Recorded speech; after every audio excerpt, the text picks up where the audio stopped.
In Savatthi, the morning sun illuminated the town, bustling with life. Merchants called out, their voices blending with market chatter. Without a word, the Buddha closed his eyes, immersing himself in silence, allowing tranquility to envelop the group like mist. Minutes passed, and the disciples grew restless, questioning the lesson's purpose as they exchanged uncertain glances with one another. The Buddha opened his eyes and spoke, his voice soft yet resonant, breaking the silence with wisdom that stilled their doubts. Silence holds secrets that cannot be uncovered through mere words, he said, his tone carrying the weight of ancient truth. The wind whispers to the leaves, and the river murmurs as it flows. Silence embraces the world as its cradle. Ananda leaned forward, his curiosity piqued. Master, how do we uncover the silence within ourselves? It feels elusive, hidden behind thoughts and noise. The lotus thrives despite the pond's turbulence. It draws strength from roots anchored firmly within the earth, the Buddha explained. When the mind fights the noise, the ripples grow. When the mind embraces noise, the water clears and stillness rises. The disciples began to meditate, striving to find the stillness the Buddha described, their focus wavering as thoughts danced in. Young Rahula, seated at the edge of the group, struggled most of all, his mind like waves crashing against a shore. But Master, noise pulls my attention away. The Buddha pointed again to the pond. If I shake this bowl, ripples appear and distort its reflection. When undisturbed, it becomes serene and mirrors the sky. Rahula watched as the Buddha demonstrated, shaking the bowl, creating ripples that disrupted the calm surface he desperately sought to master. The Buddha continued, his words steady and reassuring, drawing Rahula's focus away from his struggle and toward the teachings before him. Do not demand stillness from your mind, Rahula, the Buddha said, but allow it to settle naturally as the water does. Rahula nodded, his understanding beginning to take root, a fragile seed planted deep in the fertile soil of his contemplation. That night, Rahula meditated beneath the stars, their light reflecting on his bowl as its water grew still. With his patience, his thoughts slowly quieted, his heart less burdened, and within the silence, he began to perceive the subtle hum of peace. The town's clamor continued, yet it felt distant from our shared tranquility. Begin by observing noise without judgment, the Buddha continued. Each shared their own challenges, the whispers of thoughts and distractions, and how they uncovered glimmers of calm amid their practice. The Buddha smiled as he listened, his presence exuding reassurance, encouraging their continued effort along the winding path of inner stillness. The Buddha's words held hope amidst difficulty. The day passed, and I returned, carrying my questions and doubts like burdens. It exists within the noise, cradling it as the riverbed cradles the rushing water. He placed his hand on the earth beneath him, feeling the strength it provided, grounding him as he shared his insights. With practice, you will carry stillness within you, rooted deeply, just as the earth holds steady beneath the flowing river. The disciples felt the weight of the lesson settle in their minds, their hearts stirred with the Buddha's wisdom and guidance. Rahula, now more confident, shared his story of struggle and growth, inspiring the group with his earnest pursuit of stillness and peace. The Buddha regarded his disciples, his eyes glimmering with compassion, as he prepared to offer his final words on the day's teachings. Silence is not the absence of sound but the presence of acceptance. Through silence, we discover the truth of our being. He struck the bell gently, its resonance clear amidst town sounds. What do you hear? He asked, his voice patient. The bell, Master. Its sound is pure, distinct above the noise, I replied, my ears keen to its clarity. He struck the bell again, softer this time. And now? He queried, his eyes steady. observing me closely. Another day, another journey. The disciples followed Buddha to the crowded banks of the Ganges. The sun shone fiercely overhead. The crowd bustled, their voices merging into a symphony of human activity. Buddha observed the chaos with calm silence. Nearby, a fisherman argued with a merchant over a misunderstood bargain. Their voices rose, breaking the rhythm of the market. The disciples watched, torn between interference and restraint. Buddha stood, his gaze steady, his presence drawing attention to his quiet strength. The fisherman stepped forward, raising his hand in frustration. Buddha raised his hand slightly, signaling pause without words. Slowly, the crowd shifted their focus toward Buddha, his silence commanding their attention without force or imposition. The fisherman hesitated, lowering his hand, his anger softening. The merchant, too, stood still, curiosity replacing frustration. Buddha's voice emerged like a gentle breeze. What binds you both to anger? What clouds your peace with such discontent? The fisherman grumbled. He has deceived me, Master. My catch deserves its worth. He dishonors the value of my labor. The merchant protested. His price exceeds fairness, Master. His demand ignores the balance of commerce, distorting reason and understanding. Buddha motioned them closer, his voice soothing. Step beyond this conflict. Anger blinds wisdom, yet silence nurtures compassion and clarity. The disciples listened intently, their curiosity deepened by Buddha's composed approach. The crowd's murmurs softened, observing this profound interaction. Buddha continued, in silence, we listen not with judgment but with our hearts.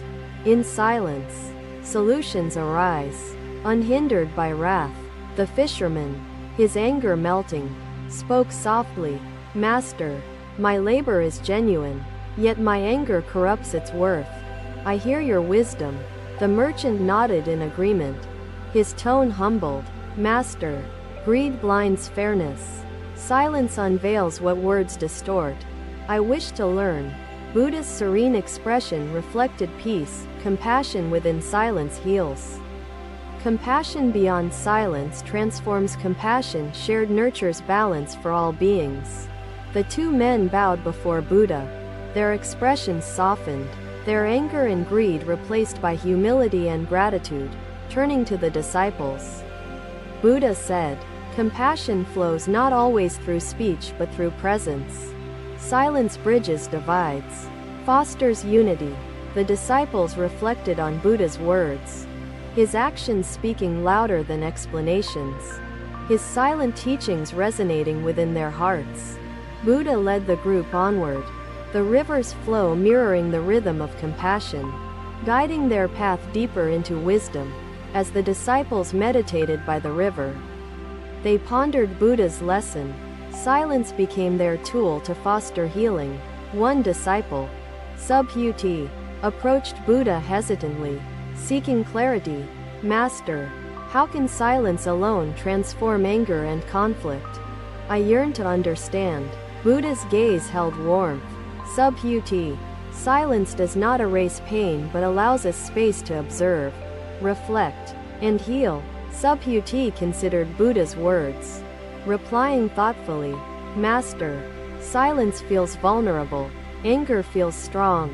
How does silence overcome anger's force without appearing weak? Buddha smiled gently. True strength flows from stillness. Anger consumes energy, but silence restores. Weakness lies in resistance, not acceptance. Subhuti nodded, newfound understanding softening his uncertainty. Buddha placed a hand on his shoulder, his touch reassuring, his silence comforting.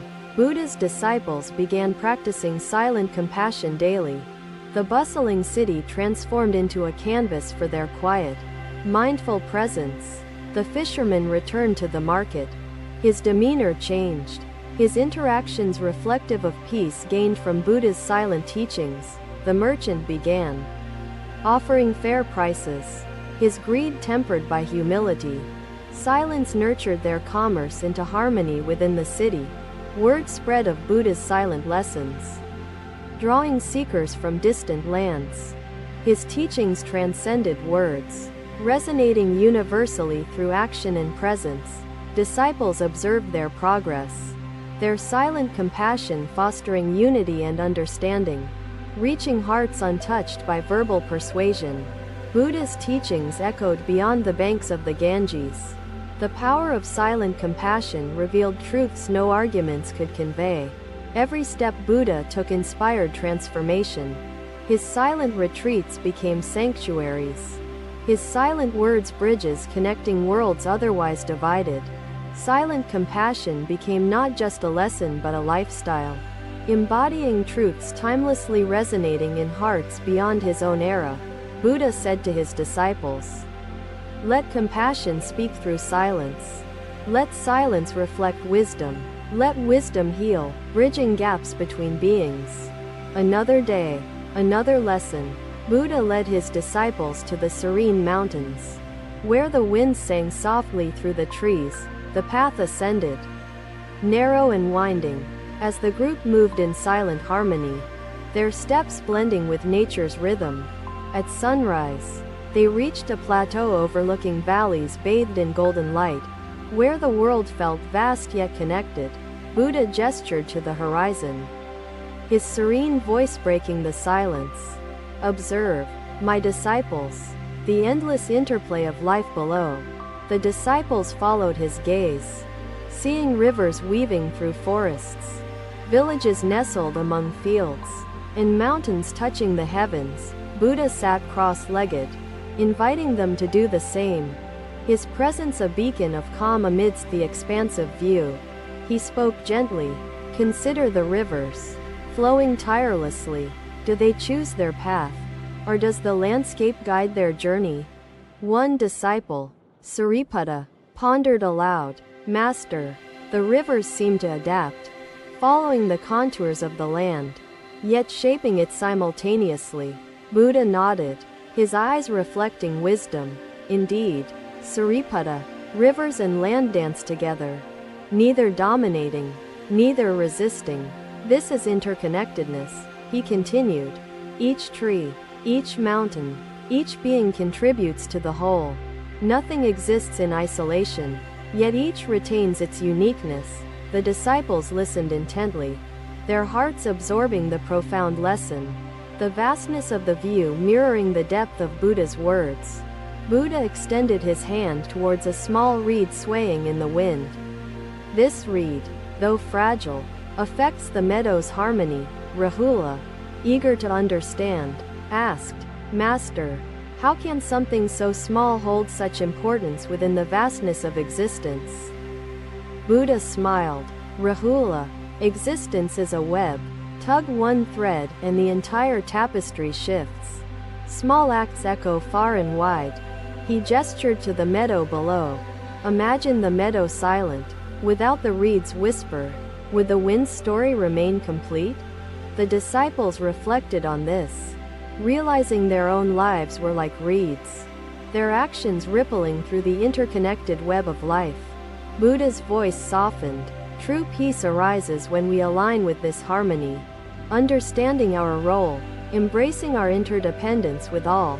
As they meditated, the disciples felt a profound stillness, the weight of individuality dissolving into the vastness of collective existence. Hours passed, the sun arching higher, casting shifting shadows on the plateau as the disciples immersed themselves in the lesson. An elder disciple, Kakana, approached Buddha with reverence, seeking guidance. "Master, how can we embody this harmony amidst life's chaos and discord?" Buddha's gaze held a timeless wisdom. "Kakana, let your actions reflect the reed's humility, bending with the wind, yet rooted in truth." He continued, "When conflict arises, remember the river. Flow not with resistance, but with purpose, navigating obstacles with grace and patience." The disciples absorbed his teachings, their minds quiet yet enriched, the mountain's stillness resonating deeply within their understanding. Buddha rose, his movement deliberate, leading them along the plateau's edge, where wildflowers painted the earth with vibrant colors. He paused beside a cluster of flowers swaying gently. These flowers, though silent, share their essence freely, enriching the meadow's beauty. Rahula, inspired, observed, Master, the flowers remind me of your teachings. Silent, yet their presence transforms all who encounter them. Buddha smiled. Yes, Rahula. Like the flowers, let your life's fragrance inspire others. Your silence resonating with truth and compassion. They continued walking, their footsteps creating a rhythm, their hearts attuned to the lesson unfolding in each step, each breath. At dusk, the disciples gathered again, the sky painted in hues of orange and pink, the mountain echoing their introspection. Buddha's voice carried the day's final wisdom. In silence, we hear the universe's song. In understanding, we join the melody. He gestured to the horizon. Let your life echo harmony, your actions ripple unity, and your silence embody the wisdom of interconnection. The disciples bowed deeply, their reverence flowing like a river, their hearts forever marked by the teachings of this sacred day. Descending the mountain, the disciples carried the lesson within, the interconnected web of existence guiding their thoughts, actions, and silent compassion. As night enveloped the land, the teachings of Buddha resonated like a quiet melody, a timeless truth whispering through the universe. Thank you for watching. Buddha's teachings are always with you. Subscribe to our channel and we will see you in the next video.